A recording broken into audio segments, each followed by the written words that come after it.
His new album, Gemini, is out on May 29th, and I'm so happy to welcome Noah Reid to the show. Noah, how are you? I'm pretty well, Tom. How are you doing? Thank you for asking, Noah. I'm fine. I'm here in my living room. It's all very strange, but I'm making it. You know, I was thinking about this. Like, you, in addition to the global pandemic, you've also sort of had a bit of a big year, right?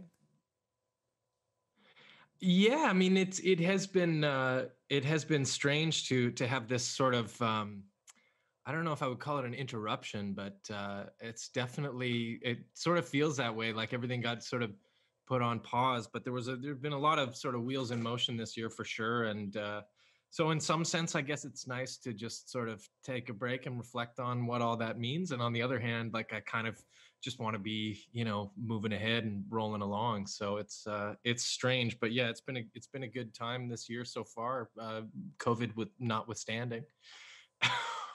Well, I know you want to look ahead and move on, but I'm not going to let that happen. I got to ask about the finale of Schitt's Creek. Really beautiful moment, Patrick marrying David.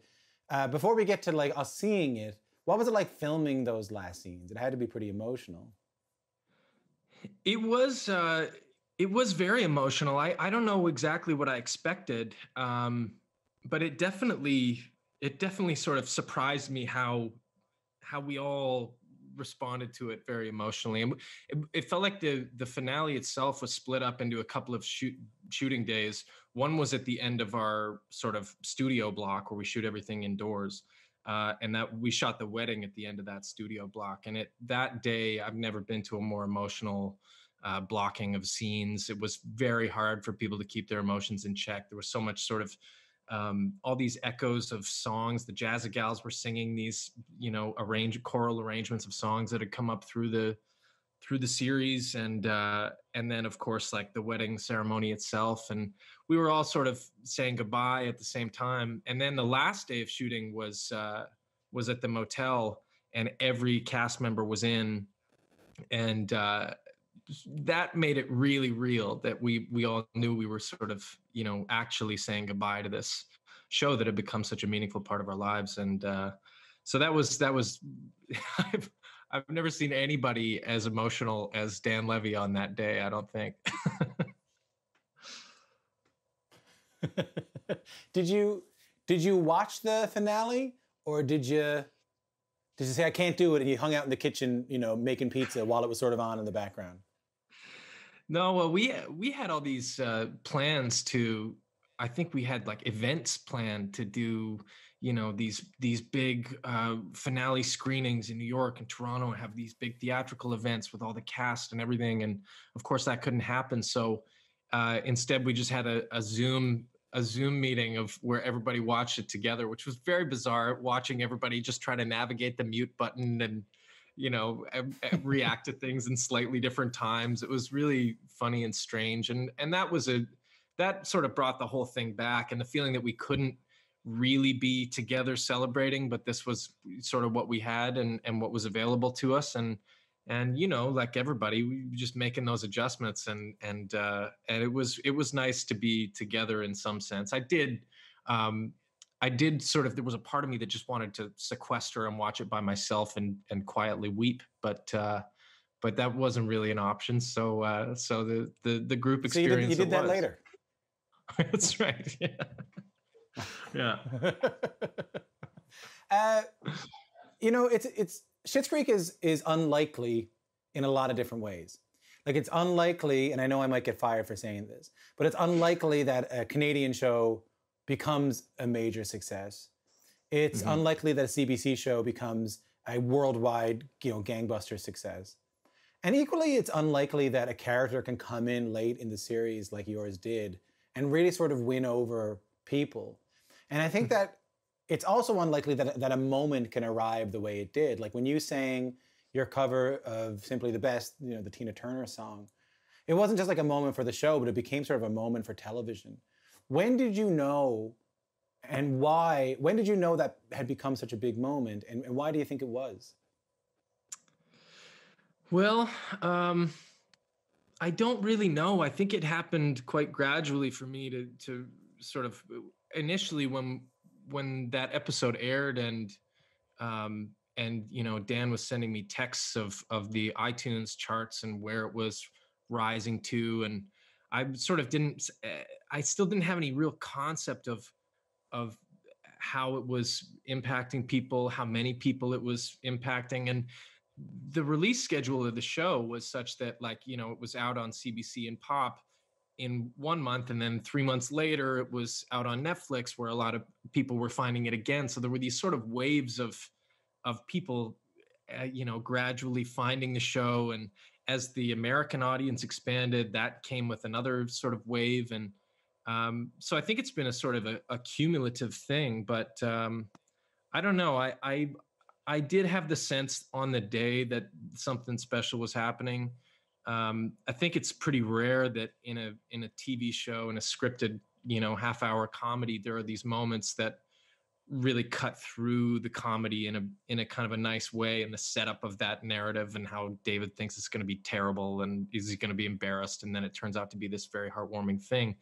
It felt like there was quite a bit of pressure on it, but I don't know. There was something about the setup in that space, in the Rose Apothecary. That's the only location that is actually, the exterior building is the interior building. So we're actually in that store shooting it. It just felt like a special. It felt like a concert, and in some sense, I was comfortable there.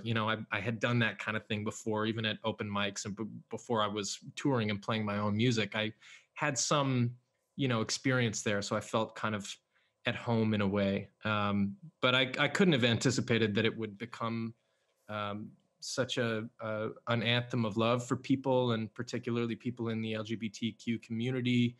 I get messages about, people using it as their first dance at their weddings, and I could never have imagined that, but I couldn't be happier to be a part of that in some small way. I understand that you're grateful, and I think that's a given. Is it ever a challenge, knowing as I know you as a musician, is it ever a challenge when people would come to your concerts and people would hear your music and sort of expect maybe something from Schitt's Creek, or maybe know you from that more than others, other than the songs you write? I don't know if it's a challenge so much as if they're coming because they know me from the show, then I have an opportunity to introduce them to another side of myself. And on my first time out tour, I had been playing Simply the Best as an encore. So I make them listen to all my music before I'll play the song that they likely know and have come for. But no, I sort of think of it as like, it's a nice, it's an introduction, and obviously, that cover is there's something interesting about covering music that I relate to as an actor too, because you're putting your interpretive spin on somebody else's creation, and it feels like I've done that before. You put on a costume, or like I wouldn't necessarily write a song in the way that I arranged that song. It just sort of felt like that was where the story and my skill set sort of merged. But it feels sort of different than my music, and I think I hope that people, when they come to the show, they're like, oh, cool. And this is different, but it's related, but it's, there's something else for them to engage with. It's a strange time to be putting out a record. I think that goes without saying, Yeah. There was no way we could have predicted when you were recording this thing that we would be releasing it during a pandemic. But I've spoken to artists who have said that, like, it's sort of serendipitous, that it's coming out during this time. How does it feel to be putting out this collection of songs while we're all home? Well, I think it's given new perspective to some of the songs for me. I don't know. I mean, it does feel, I don't have a lot of practice releasing records, so I don't really know, how it's supposed to go or feel. We did talk about postponing it potentially, and I just thought, well, postpone it till when? We don't know when this is going to subside. And anyway, we all need something to do. Selfishly, I need to get this music out so that I have room to make other things and think about other things. And so it does feel a little bit strange. It's hard to know what the effect of it is, really, if people are just hanging out and wanting something to listen to, or if people are despondent and they don't feel like engaging with new music, or what. But you know, from in the context of some of the songs, like I feel like this record has you know, some songs that come from a very hopeful place, and some songs that come from a place of, you know, struggling and feeling challenged and not knowing how it's going to work out. And so that all feels sort of appropriate to me for this time. And you know, it's not what these songs were necessarily written about, but you know, hopefully these things can be sort of, when you release music, you hope that people sort of take those songs and put them into their own lives and repurpose them around what's appropriate for them in their circumstances. And so my hope is that it, you know, it does something for somebody somewhere, you know, and if not, cool, I'll make another one. Well, yeah, I was going to ask, are you able to write? Are you able to write music during this time? Yeah, a little bit here and there. I mean, it's fits and starts. I mean, I kind of, I think my writing process is fairly sporadic anyway. You know, I kind of have this acting career that is fairly unpredictable and goes wherever it goes, and they need you tomorrow.